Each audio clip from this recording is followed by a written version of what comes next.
Hey my friend, this is Darnell Clarke, your industry leader in this career game, the answer man. This is part 3 on how do you actually get promoted. Yeah, stay tuned. I have really something special about the I in the pie. See you then.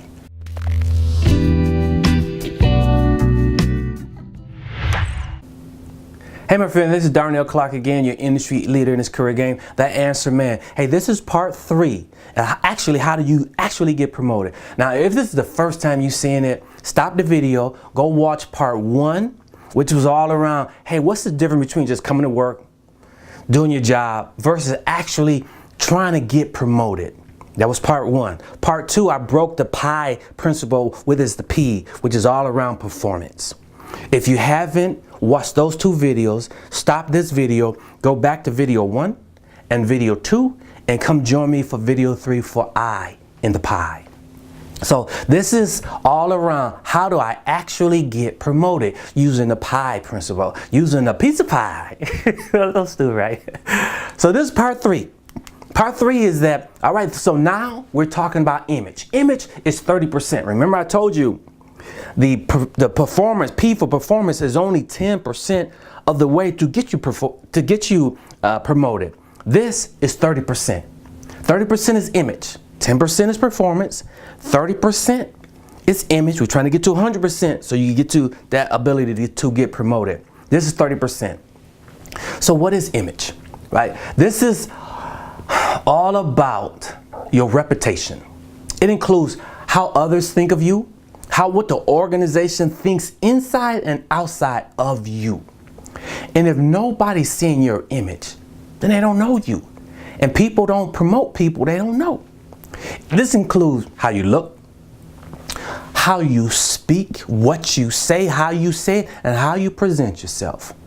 Let me give you a piece of nugget if you really want to excel in corporate America. The best skill set for anybody to have to be successful is public speaking. I know, man, everybody hate public speaking. I did too in the beginning. I hated it. I'd rather do something else. I'd rather go wrestle with some sharks than do public speaking, man. I hated it. It used to freak me out, man. My heart be beating so fast. I couldn't get my words out, man. I just hated it. Let me tell you something. As I kept going through higher levels of working for IBM and Ernst & Young and GE, I started to see that all those executives were all the same. They looked the same. They were always groomed. I don't care if it was a man or woman, white, black, Asian, Latino, did not matter, man. They all looked the same. The men were all groomed. None of them were way overweight. They all looked the same. They spoke nice. They presented super well, man. All of them, men or women. So if you want to differentiate yourself from everybody else, become a person whose ability that you can perform well when you speak in front of people. Yeah, if you do that, I promise you, you're gonna stand all at the top by yourself. So the image is part of that. Image is already, it's all about, it is what you do and what other people say about you when you're not around, right? When you step out of the place and somebody asks, okay, hey, what do you think about Darnell? This is all about what they will stop and say about you. Remember this phrase, your reputation always will precede you. Yep, even if you don't think so. If you've been in a organization at any length of time, a month, people will have already decided about you. Your reputation has already preceding you, good or bad. And your reputation is like a fertile ground. You put fertilizer in dirt and you don't plant anything, what comes up? Weeds. Yeah, it will just pop up all of a sudden. The weeds will just come up. So even if you don't plant anything, even if you don't think you're doing anything for your image, you are. People are noticing you and they have already started thinking, who you are. People often form an opinion of before they ever meet you. So here are the 4 things that contribute to your image. Number 1, the result you have historically delivered. What your past history was. Have you delivered anything? Have you failed on anything? How do you handle stuff? Number 2, your credibility. You have been established in a company. Are you ethical? Do you tell the truth? Are you trustworthy? Let me give you another nugget.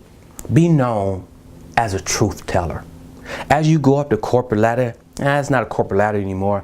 As you proceed to go to higher levels in your corporation, be known as a truth teller. I know we get in corporate America and we start telling white lies altogether, so we can either make ourselves look good, make our boss look good, make our organization look good. Don't do that.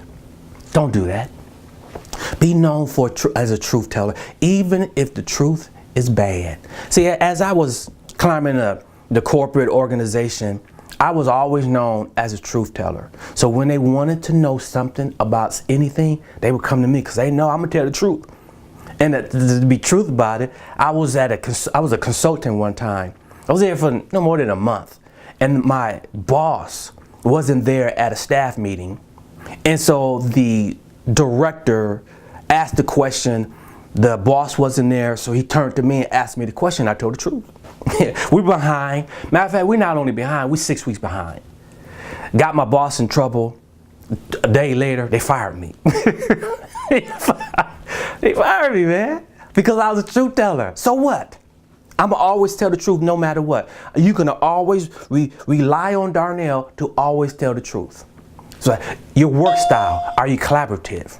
Are you confrontational? Do you have personally engaging, right? One of the issues I had as I was going up to these organizations, these big organizations, I didn't engage people because I was only concerned with performance. I didn't talk to anybody outside my staff and my boss. Nobody knew me. Matter of fact, my peers that was on the same level, I was a director, those peers on the same level hated my guts. Oh my God, did they hate me because I never talked to them. And now I'm rocking and rolling, doing a bunch of stuff because I'm all result-based and result-orientated. When they ask me stuff, I don't know. I never told them anything, right? They hated my guts, man. They all hated me because I never was engaging. And people do not take people to another level unless they know you. So you have to always be engaging with people. Number 4 is what contributes to your image is your operational savviness. Do you know your job? Are you good at your job? Do you know if you're good at your job? Let me tell you this is how you know you're good at your job. It's sweatless. It's easy for you. You wake up, can't help but to get into it. You love what you do. See, you can't be great at your job if you don't love it. All you will ever be is average. So, question for you, my friend, do you love your job? If you don't love your job, I would have to say your operational savviness is not at a high level. So there it is. That's how you know and engage your image. Now, part 4 is is exposure. Exposure is the most important part of it all. Yeah, that's part 4. So if you like this video, click on the like button and share with 4 or 5 friends. And as always, subscribe to my YouTube channel. I told you before, hey, go if you want to engage in getting promoted, you have to use a piece of pie. Hey, go to my website. I have something special for you called a 3-part series called How to Play This Career Game to Win. If you are playing the career game the old-fashioned way, you will lose, my friend. I promise you will. You'll like it. Go for it. Now, until next time, we're going to talk about part 4, which is exposure, which is the most important part of it all. So this is Darnell Clarke, your industry leader in this career game. The answer man saying, I'll see you over there in part 4. Take care. Bye.